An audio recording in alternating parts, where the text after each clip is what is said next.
Hey, hello, and welcome back to the next episode here on my channel. Uh, and the next step in editing the song Phrygian Skies together with Jay Palmer, our famous YouTube collaboration. Um, yeah, you've listened to this song and you saw Jay and me already assembling the first ideas and the first impressions. Um, as I announced already previously, it's now time to edit the song further, and I'll do that right now.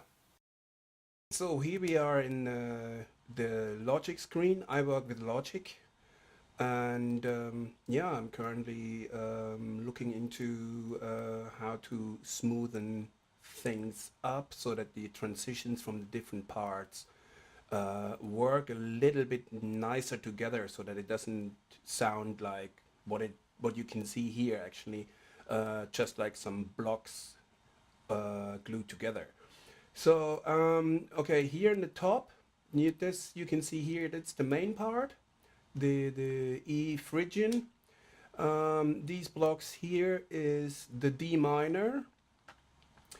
Here's some extra drums, right? So some breaks, and these two ones are the bass.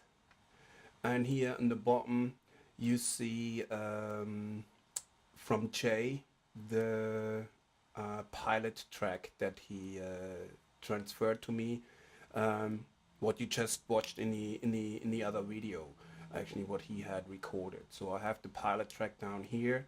I laid out everything so that it matches the pilot track, and I also put a high pass filter on the pilot track as well, so that the drums are not flaring too much, or that you don't get too much of phasing with the drums, because you never get it like dead right. So that's why I put the high pass on, to cut out the low end from the drums. Okay, so what I'm first looking into is actually the transition from the first part, the E Phrygian, to the D minor. So let's have a look at it.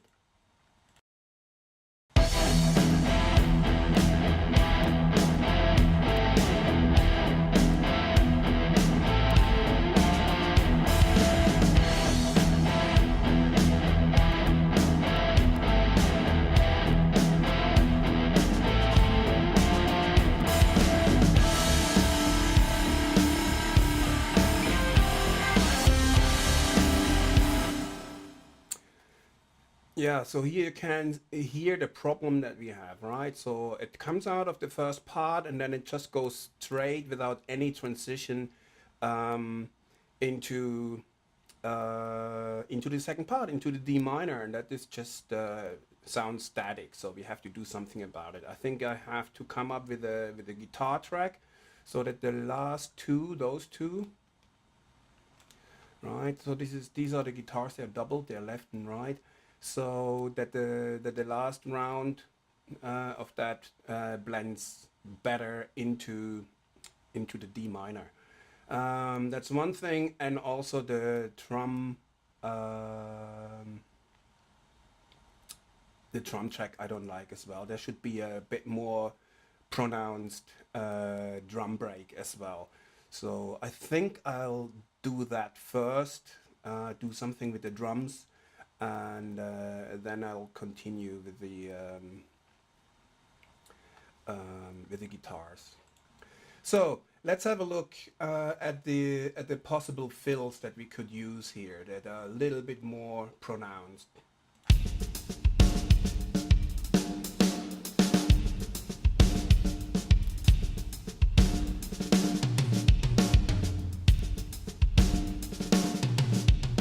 Okay, enough.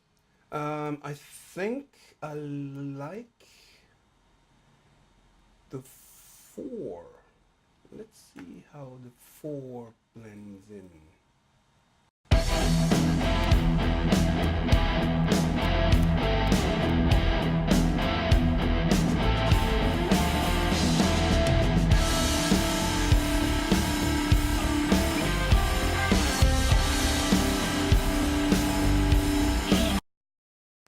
that's not bad actually. I keep it that way so that you have a little dropout of the bass drum, and then it comes in with the hi-hat, does its thing, and then it continues. That's at least a lot better than what we had before.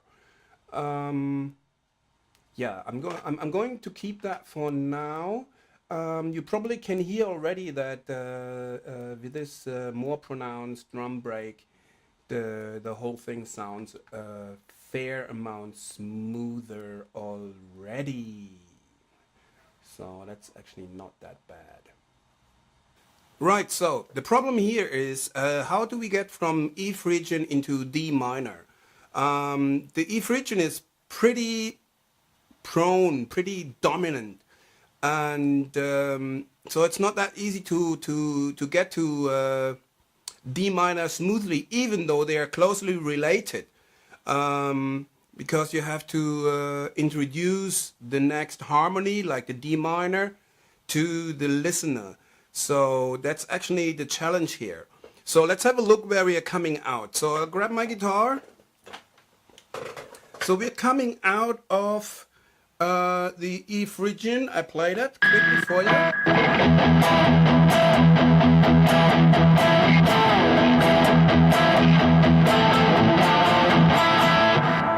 Right? That is very, very dominant. And the second part, the D, is actually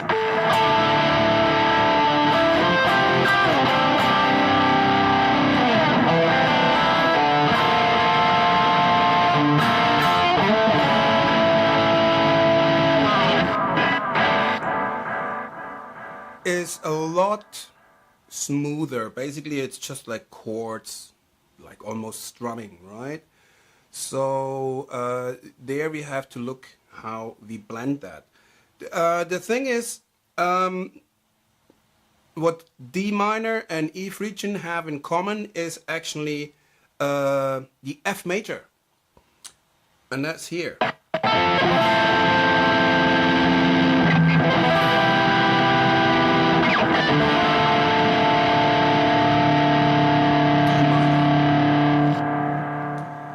So my thought process was to simply, when coming out of the F here, and then usually I would go like anyway, to just keep it on D instead of going back to E.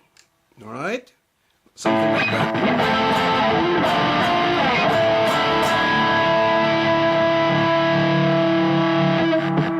And just keep it there. The thing is though, I play an open voicing on D, like this one.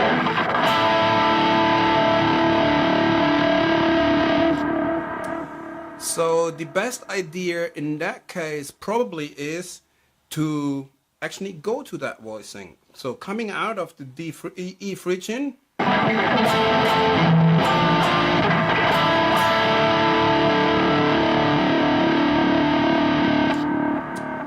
and blending directly into the D minor. The F with the major 6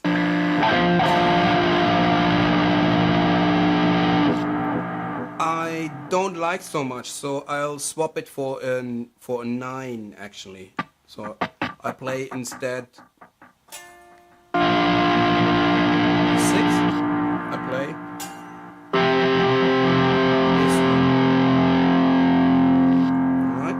So in that case, that would sound like this when you play it completely.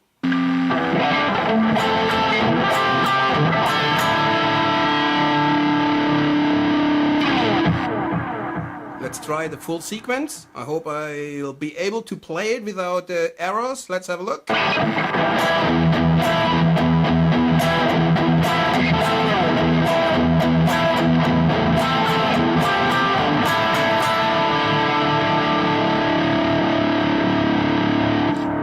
And so we are in D, right? So that's that was my thought process, like move over F major, and use a slightly different voicing to keep it more interesting and also to announce that something different's coming now.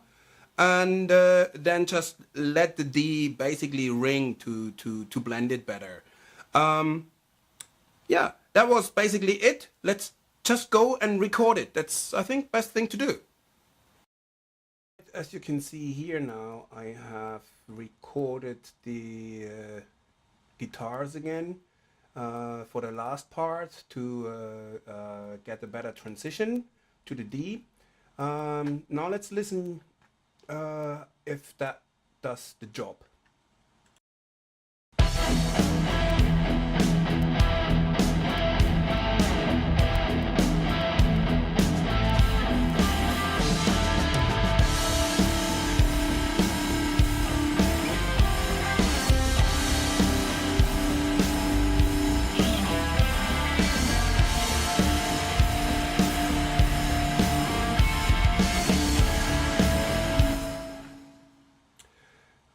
Okay, that does the job a lot better, but now the drum break is not fitting perfectly anymore, so we have to look into the drums again. Let's try that one, see what that does.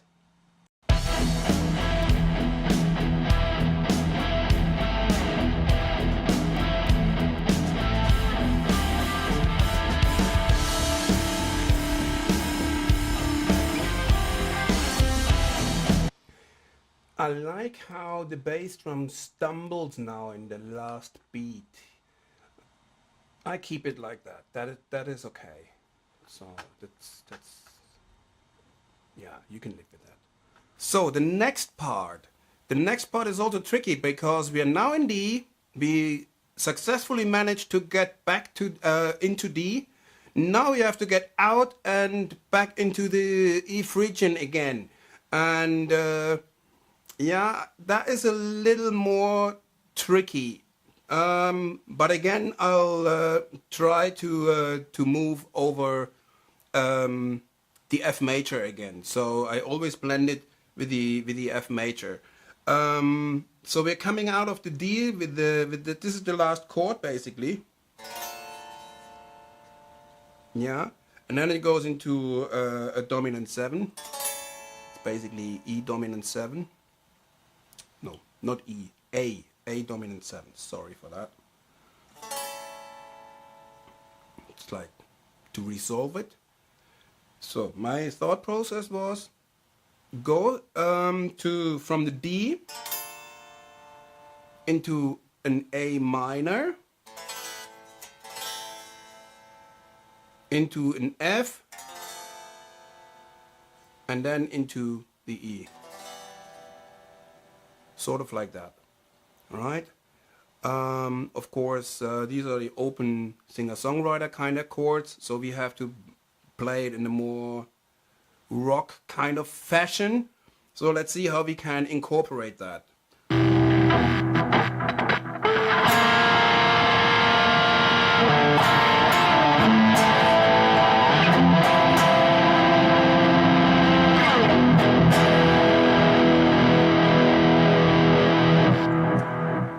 Something like that, but it's still something missing. It's still from the F to the E is still a little bit, I wouldn't say clumsy, but very abrupt. So we probably can still bind and smoothen it a little bit better. So what we actually have here is like a chord progression that would go like.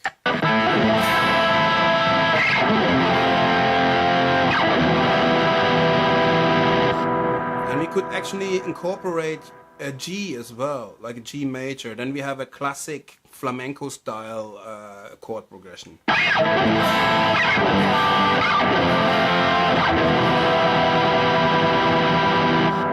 That binds it better. So in our more rock kind of fashion, how we do that best, I'll try to get out of D again.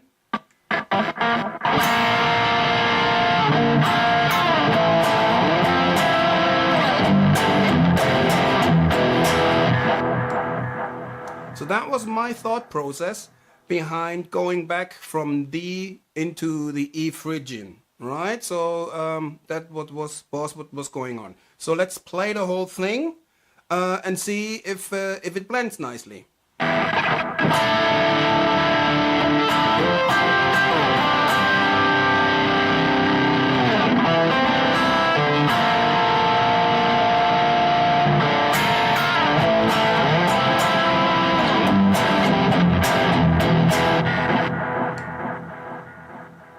Yeah, sounds good to me. I think that is something that we can definitely use, and then we are back in the E Phrygian. I'll record it and then we can listen how it sits in the song. Good. So I've recorded the guitars. I doubled them, and now let's listen if that does the job. But I'm pretty confident that it does. Let's have a look.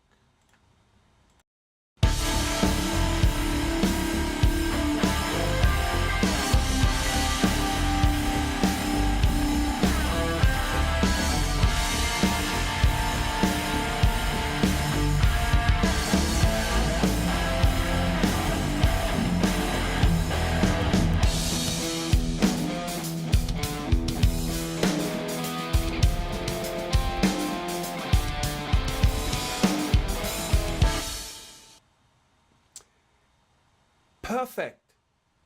So this is another very, very tricky part. So how to blend to J's E minor 9. We're coming out of the E Phrygian, which actually has a minor second, and the minor 9 chord, the E minor 9 chord that J is playing, actually incorporates a major second. Like the E minor 9 has a major second, or a major 9, you know, minor 9, major 9. So we are going from like E Phrygian to standard E Aeolian, and that is pretty tricky to do that. So we have to have a look how we best blend that. What I usually know is that minor 9 chords usually blend very nice with the major 7 chords over played over the 6th, right? So if you have an E minor 9, right, like this, and over the 2nd, that would be the C major. Over the 6th, a major 7 chord over the 6th. The 6th would be here. It's a C. So if we incorporate a C major kind of thing, that would blend usually quite well with the E minor 9. So let's have a look if we can come up with something like that does that.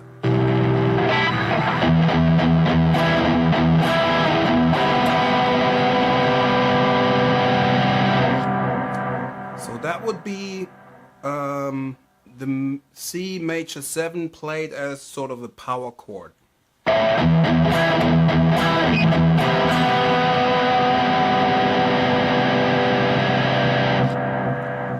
Also play, well, we're coming out of the A here, right?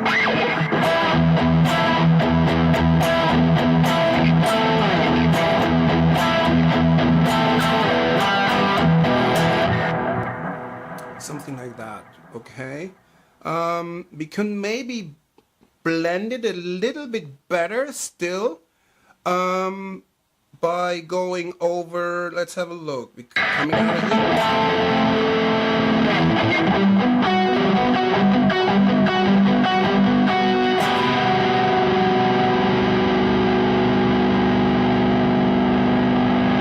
It's also like the C major 7 in an inversion. So let's see if that works.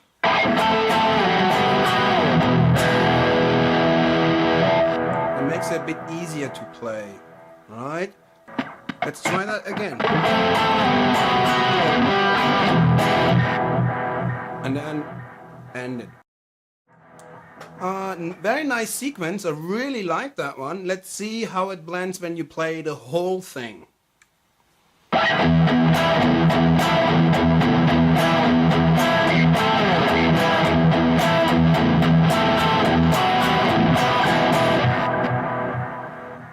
Works. Great. Let's just go and record it. Okay, I've recorded the guitars again. And here you can see that's the new part that I recorded to blend better with the E minor 9. And let's listen. I think it's awesome.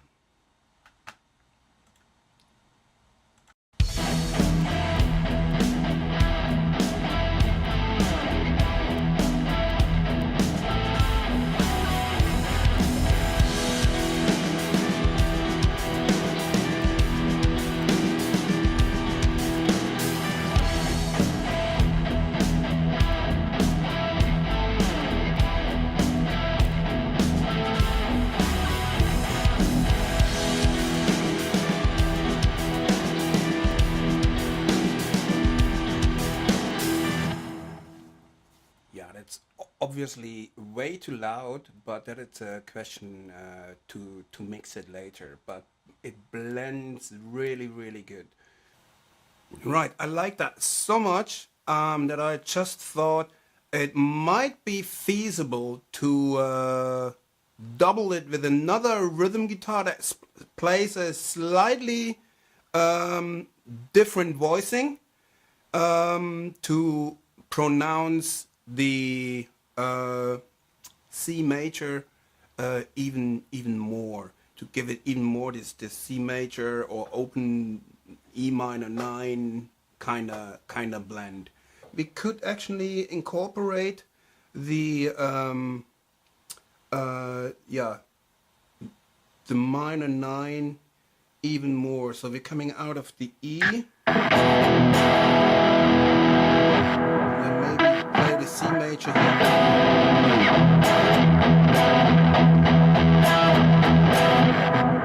Right.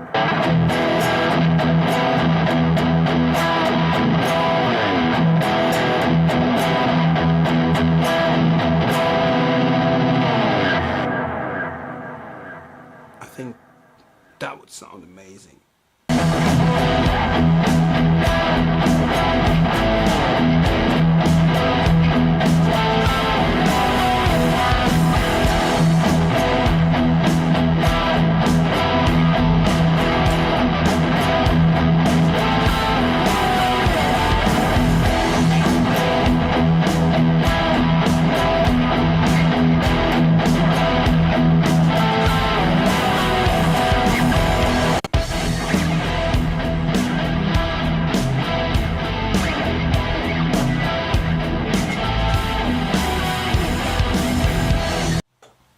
Right, I'm wrapping it up for now. That was very productive. I definitely enjoyed that one, especially the last part. I hope that Jay enjoys it as well.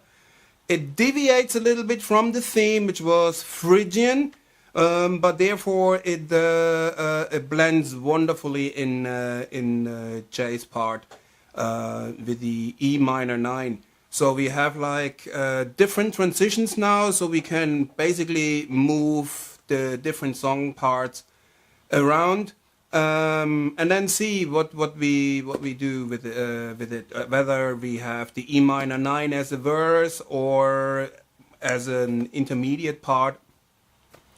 That's something for a next episode. So thanks guys for watching. Please don't forget to subscribe. If you have ideas on your own and you want to comment, leave a comment below. We will definitely look into them. And yeah, any like, any subscribe helps. And don't forget to move over to Jay as well and like and subscribe on his channel as well. He will definitely appreciate it. And I'm signing off for now. Thanks so much and so long.